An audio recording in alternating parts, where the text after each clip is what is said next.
তো আমরা সকালে খেতে বসে গেছি। এখানে পান্তা ভাত দেখে মনে হচ্ছে গরম ভাত না, আসলে এটা পান্তা ভাত আর ডিম ভাজা। মা খেতে বসছে। এই হচ্ছে আমাদের পান্তা ভাতের হাঁড়ি।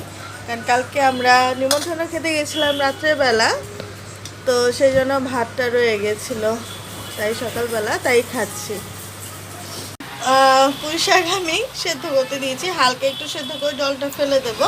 এতে কি হয়, যদি কারো পুঁই শাকে গ্যাস হয় তাহলে সেই জিনিসটা হওয়ার চান্স কম থাকে, একটু পুষ্টিটা কমে যায়। কারণ যে কোনো তরকারি বা শাক সবজি জলটা ফেলে দিলে একটু পুষ্টিটা কমে যায়, কিন্তু মানে আপনার গ্যাস হওয়ার বা অম্বল হওয়ার যদি চান্স থাকে সেটা আর কি হবে না, এটা একটা বেনিফিট।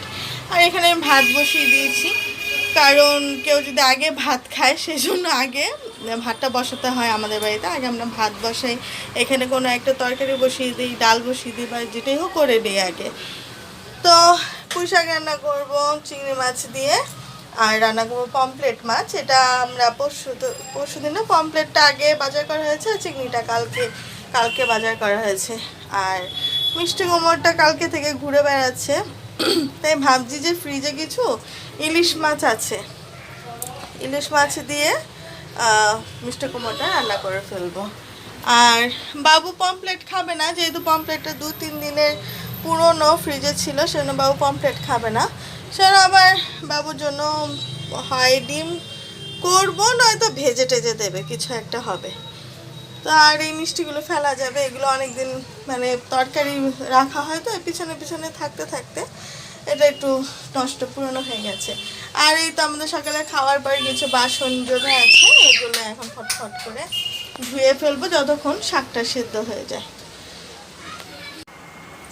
তো এই তো আমি রান্নাঘরে এসেছি, এই যে এগুলো কাটাকাটি করার জন্য, মানে তরকারি যেহেতু বসিয়েছি, তাই ম্যাডাম এইখানটাতে এই যে চেয়ার আনতে ভুলে গেছে, সেজন্য। মামা ভিডিও করবে, করো।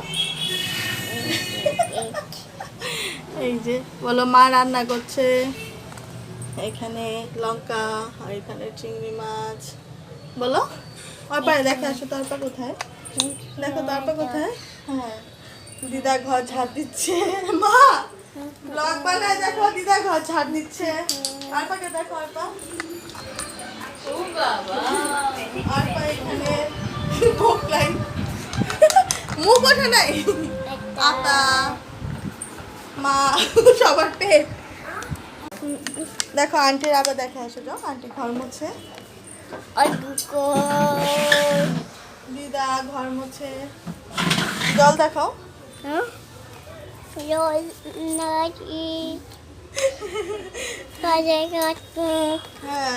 আর দিদা, এবার দিদা কি করে দেখো।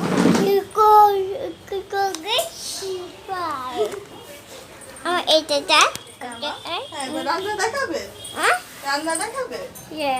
আচ্ছা, তো এই যে আমি এখানে পুঁই শাকটা নামিয়ে নিয়েছি, আর কড়াইটা গরম বসিয়ে দিয়েছি। এরপরে দিয়ে দেবো, এই যে মতো বুড়ি আবার এসছে, মানে ওর এখানে আসতেই হবে, নাহলে হবে না।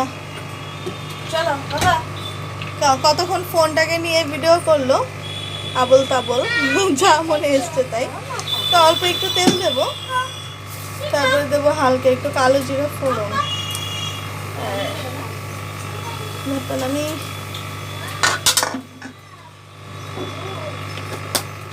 তারপরে একটু কালো জিরাটা একটুখানি হয়ে আসলে, গ্যাসটা কমানো হয়েছিল, মেয়ে আসছিল বলে ভুলে গেছি। এরপরে এই কাঁচা লঙ্কা পেঁয়াজ কাটা আছে, এটা দিয়ে দেবো,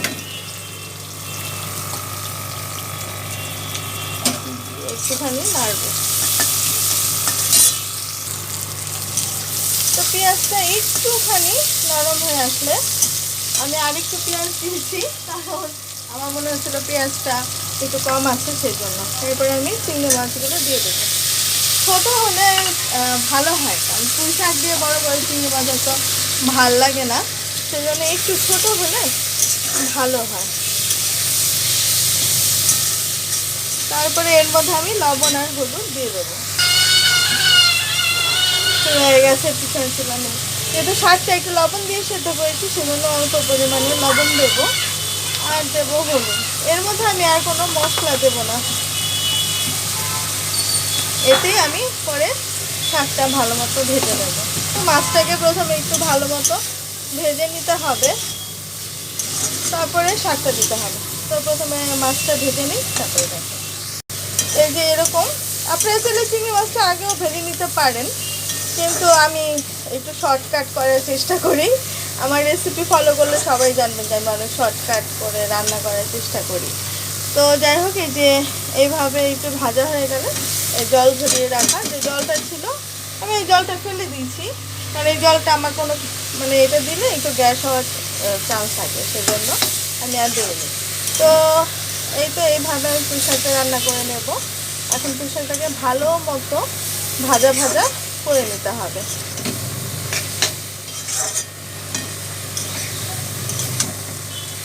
আর কোনো মশলা কোনো কিছু দেবো না। যারা চিনি খান তারা একটু চিনি দিয়ে নিতে পারেন, আমরা যেহেতু চিনিটা খাই না মানে মাছের বা কোনো কিছুতে, তো সেই জন্য আমরা চিনি দিচ্ছি না, মানে আমি দিচ্ছি না, আপনারা চাইলে দিয়ে নিতে পারেন। তো এরপরে শাকটা ভাজা ভাজা হয়ে গেলে তারপরে নামিয়ে নেব। তো এই যে আমার রেডি হয়ে গেছে পুঁই শাক দিয়ে চিংড়ি মাছ, এবার আমি নামিয়ে নেব। এরপর আমি এই যে মিষ্টি কুমড়ো কেটে নিয়েছি এখানে, এটা দিয়ে ইলিশ মাছটা রান্না করে নেব। আমি প্রথমে পমফ্লেটগুলো ভেজে নিয়েছি, এরপর ওই তেলটাতেই পেঁয়াজ ঝিরি করে কেটেছি সেটা দিয়ে দেবো। আর এখানে আলু আর ডিম সেদ্ধ করেছি বাবুর খাওয়ার জন্য, আর যদি জয় খায় তাহলে তার জন্য।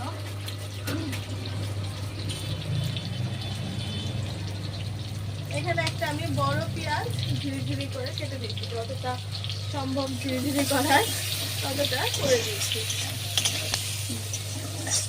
একটু ভাজবো, মানে একটু নরম করবো যাতে মশলা দিলে তাড়াতাড়ি হয়ে যায়, সেই জন্য। আর এখানটাতে আমি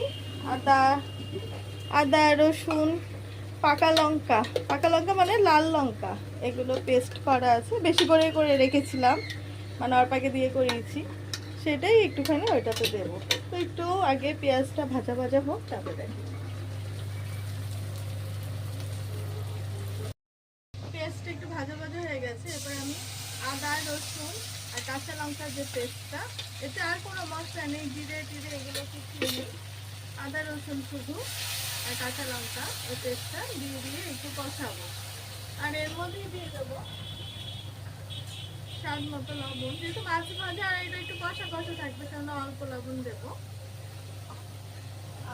আর দেবো হলুদ। ব্যাস, এই দিয়ে মশলাটাকে একটু কষিয়ে নেব। ঝোলটা শুকিয়ে গেছে, আর এইটুকুনি ঝোল আমাদের লাগবে সবার একটু একটু, সেই জন্য আমি এই ঝোলটুকুনি রেখে দেব। আর মাছগুলো পুরো গোটা গোটা আছে, একটু কড়াভাবে ভাজলে মাছগুলি কম ভাঙবে, সেটাই। আর এভাবে আপনারা অবশ্যই ট্রাই করবেন, আমাকে কমেন্টের মাধ্যমে জানাবেন যে আপনাদের এই রেসিপিটা কেমন লাগলো। আমি তরকারিটা এবার নামিয়ে নেব। এই যে সাইডে পেঁয়াজ মানে তেলটা উঠে গেছে মশলায়, এই অবধি মশলাটাকে একটু কষাতে হবে। এরপরে আমি দিয়ে দেবো অল্প পরিমাণে জল, শুধু মাছটা আর মশলাটা যাতে সেদ্ধ হয় সেই আন্দাজে জলটা দেবো, একটু কষা কষা রাখবো সেই জন্য। তো এই তো জলটা দেওয়া হয়ে গেছে। এরপর জলটা একটু গরম হলে মাছটা দিয়ে দেবো। এই তো জলটা দেওয়ার পরে সাইড দিয়ে ফোটা শুরু হয়ে গেছে, যেহেতু অল্প জল সেই জন্য এখনই মাছটা দিয়ে দেবো, নয়তো মাছটা সেদ্ধ মানে মাছের ভিতরে মশলাটা ঢুকবে না, তখন দেখা যাবে যে একদিক দিয়ে মশলা গেছে আর একদিক দিয়ে মশলা যায়নি। তো সেই জন্য এরকমভাবে দিয়ে এরপর এটাকে ভালো মতো ফুটিয়ে নেব। আর শুকানো হবে, মানে যতটা ঝোল দরকার ততটা রেখে বাকিটা শুকিয়ে ফেলবো। তো এইভাবেই রান্না করবেন অবশ্যই বাড়িতে। আপনি কমেন্ট করে জানাবেন যে কেমন লাগলো আজকের রেসিপি দুটো আপনাদের সাথে শেয়ার করলাম কষ্ট কষ্ট করে। অবশ্যই আমার চ্যানেলটিকে লাইক কমেন্ট শেয়ার করে দেবেন, সাবস্ক্রাইব করে দেবেন। তাহলে দুপুরে খাওয়া দাওয়া শেষ, এরপরে ম্যাডামের বাথরুমও শেষ। তো যা হচ্ছে আর কি সেটাই শুধু দেখাচ্ছি। দেখো মামা তাকাও একটু, মাম মামা টাটা দিয়ে দাও তো, টাটা। Bye bye. একটা ফ্লাইং কিস দাও দেখো মা।